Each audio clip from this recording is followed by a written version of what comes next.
Salut tout le monde, j'espère que vous allez bien et bienvenue sur un chemin des sentiers. Aujourd'hui, on va parler de l'autonomie d'énergie quand on part en randonnée longue distance. Le chapitre 1, c'est tout simplement le matériel. Le choix du matériel que vous allez prendre et aussi celui que vous n'allez pas prendre va être déterminant de votre gestion d'énergie. Pour commencer, il faut donc se poser la question suivante. De quel matériel électrique vais-je avoir besoin pour ma randonnée longue distance? Voici une liste plutôt courante que je constate régulièrement lors de mes coachings. Une batterie externe, un portable, un chargeur mural, des câbles, une montre, des écouteurs, une caméra, un Kindle ou une Kindle, une balise GPS, des panneaux solaires et une lampe frontale. Une fois que vous avez effectué cette liste personnelle, posez-vous cette question. Quel est le matériel dont j'ai obligatoirement besoin? Soyez honnête envers vous-même, impartial. Faites une liste obligatoire et une autre non obligatoire. Par exemple, dans la liste obligatoire, vous pouvez inclure une batterie externe, le téléphone portable, le chargeur mural, les câbles et la lampe frontale. Ce sera votre matériel électronique indispensable pour votre sécurité. Dans la seconde liste, la liste non obligatoire, mettez tout le reste qui ne sera pas indispensable à votre sécurité. La montre, les écouteurs, la caméra, le Kindle, le panneau solaire par exemple. Une fois cela fait avec honnêteté, prenez toutes les choses que vous allez amener avec vous. Mais n'oubliez pas, plus vous avez du matos qui demande de l'énergie, plus la gestion de celle-ci sera compliquée. Le chapitre 2, optimiser son matériel avant même de partir sur le sentier. Je vous donne un exemple concret. Si vous preniez régulièrement des hébergements en dur, un petit chargeur mural très léger, très compact, avec une sortie unique sera suffisant. Si au contraire, vous prenez très rarement des nuits en gîte ou autre hébergement vous offrant de l'électricité, un chargeur plus lourd avec deux sorties et une puissance plus grande sera peut-être plus intéressant pour vous. Cela vous permettra dans un laps de temps réduit de recharger davantage les appareils qui en auront besoin. Pour des options et des randonnées encore plus longues où l'électricité sera encore plus un frein à votre progression, un ajout de panneaux solaires là pourra être vraiment intéressant. Réfléchissez ainsi pour chaque item de votre liste électrique. Chapitre 3, comment recharger sur le sentier. Dans ce troisième chapitre, je vais vous donner quelques conseils super utiles que j'utilise sur chaque randonnée longue distance que je réalise.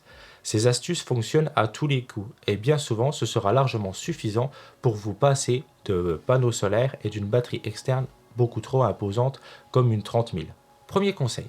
À chaque fois que vous faites des gros ravitaillements, demandez à l'accueil du commerce où vous êtes pour recharger votre téléphone et votre batterie externe. Même si ce n'est que 15 minutes, avec un chargeur mural de 45 watts, vous allez déjà récupérer pas mal d'énergie. Personnellement, on ne m'a jamais refusé l'accès à l'électricité pendant que je faisais mes courses. Bien entendu, il faut consommer, mais ça va de soi. Le deuxième conseil, pendant les pauses repas, pendant mes repos, tout au long de la journée, j'aime m'arrêter dans des villages quand on a accès à ceux-ci. Et bien régulièrement, vous allez y trouver des prises électriques mises à disposition pour la ville. Ils peuvent être vers les églises, vers les cimetières, vers les fontaines. Regardez, mais généralement, dans les villages, vous allez avoir la possibilité de recharger votre téléphone portable pendant votre repas ou votre pause de midi. La troisième astuce, c'est pendant que vous allez au bar, au restaurant ou tous les commerces de bouche comme ça, où c'est que vous allez tout simplement consommer sur place, demandez de recharger votre batterie externe et votre téléphone portable par exemple. Personnellement, sur toutes les randonnées que j'ai fait, plus de 10 000 km, on ne m'a strictement jamais refusé l'accès à l'électricité. Et je pense que si c'était le cas, je crois que je partirais. Le chapitre 4, économiser de l'énergie. Après tout, pour éviter d'avoir à recharger nos appareils, le mieux est de savoir comment économiser de la batterie.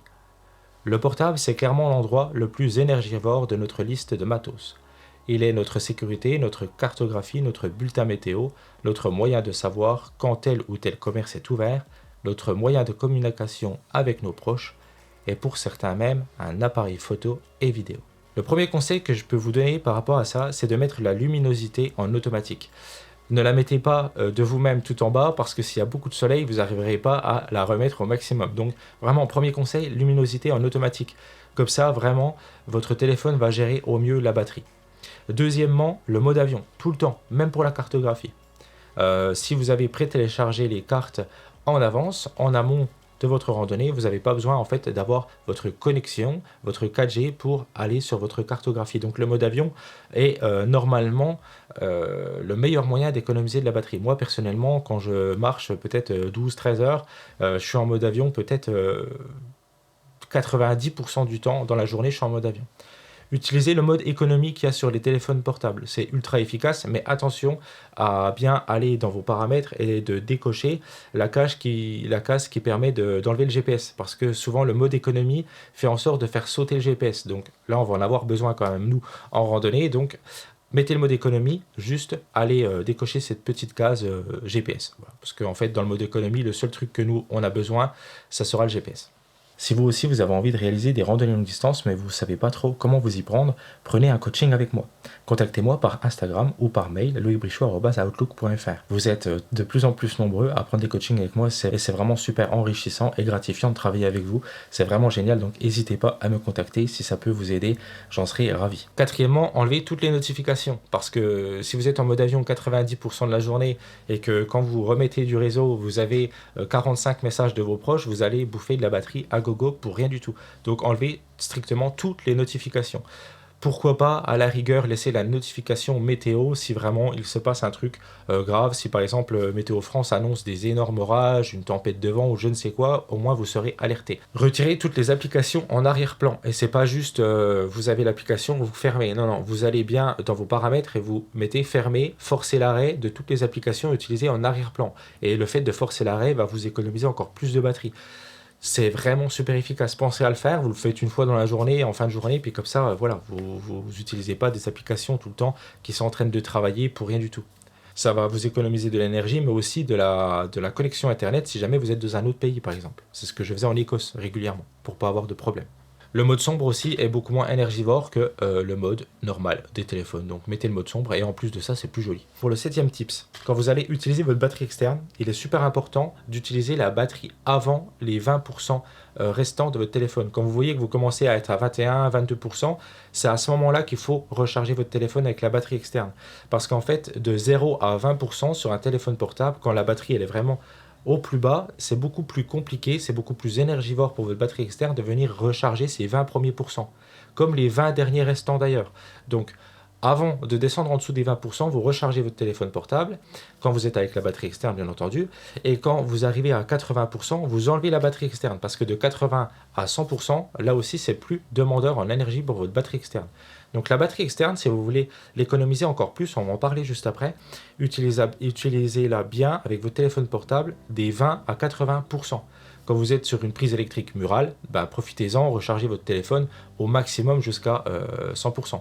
Mais pas avec la batterie externe, sinon, en fait, c'est pas que ça va l'abîmer ou quoi que ce soit, c'est juste que vous allez surconsommer pour rien votre autonomie. Pour tout ce qui est maintenant des gens qui sont comme moi, qui aiment beaucoup écouter de la musique, donc les musiques, les podcasts, les cartes IGN, tous les trucs que vous pouvez télécharger, pré-télécharger en amont de votre randonnée, faites-le avant. Et par exemple, les musiques, les podcasts, les cartes IGN, moi j'écoute tout en mode avion.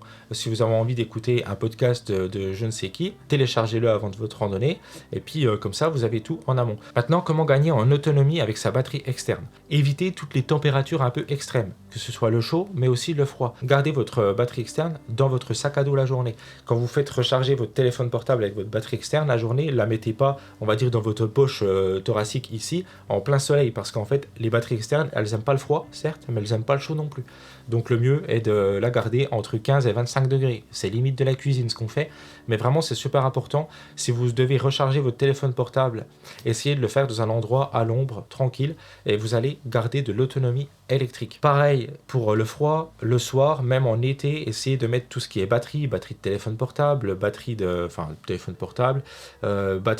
d'appareil photo si vous en utilisez, toutes les batteries dans le sac de couchage. Je vous invite à prendre un Ziploc, mettre toutes les batteries dans le Ziploc et vous mettez dans le sac de couchage. En deuxième astuce, évitez tout ce qui est humidité. Donc même dans votre sac à dos, la batterie externe, etc., si vous voulez vraiment pas qu'elle soit en contact avec de l'humidité, je sais pas, vous mettez votre matelas gonflable, il est un peu humide le matin, pour pas que ça amène de l'humidité dans vos appareils électriques, les batteries externes notamment, qui supportent pas ça du tout.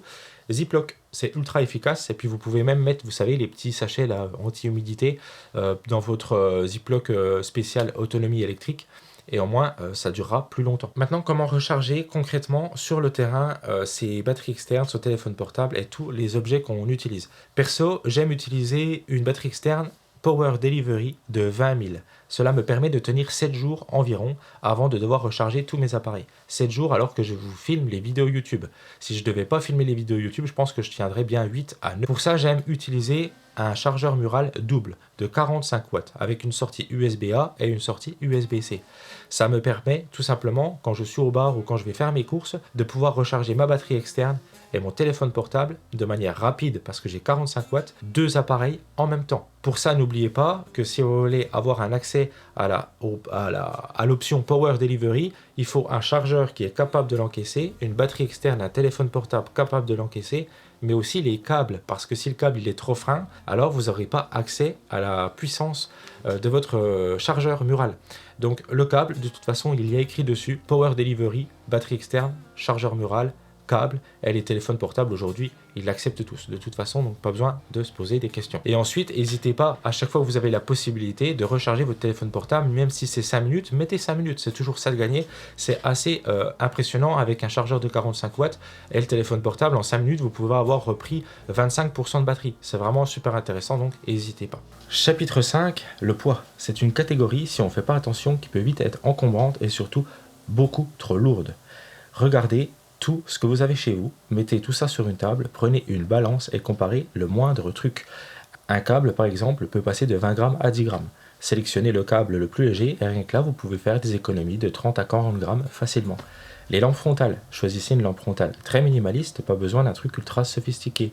Une lampe frontale peut passer de 110 grammes à 15 grammes si on fait les bons choix au départ de notre achat. Je vous invite à faire le test chez vous et ensuite de choisir le meilleur rapport efficacité sur le terrain. La liste la plus légère ne sera pas forcément la meilleure, c'est à vous d'adapter. Si comme moi vous aimez plutôt marcher et ne pas vous arrêter en gîte, alors essayez de faire un mixte entre une liste électronique assez légère mais toutefois assez rapide. Ça veut dire privilégier un chargeur mural de 45 watts, une batterie externe Power Delivery qui sera peut-être un petit peu plus lourde mais qui vous permettra d'avoir plus d'autonomie terrain et de devoir prendre moins de gîtes. C'est à vous de voir, à vous de tester chez vous avant de partir sur la randonnée longue distance. J'espère que cette vidéo elle vous a plu. N'hésitez pas à commenter, à vous abonner. C'est comme ça que ça fait vivre la chaîne. Vous pouvez prendre un coaching avec moi à loicbrichot@outlook.fr. Si vous aussi vous avez envie de réaliser vos rêves, venir me voir sur Instagram, Loïc Brichot, et devenir membre, 4,99 € par mois si ça vous intéresse. Salut tout le monde.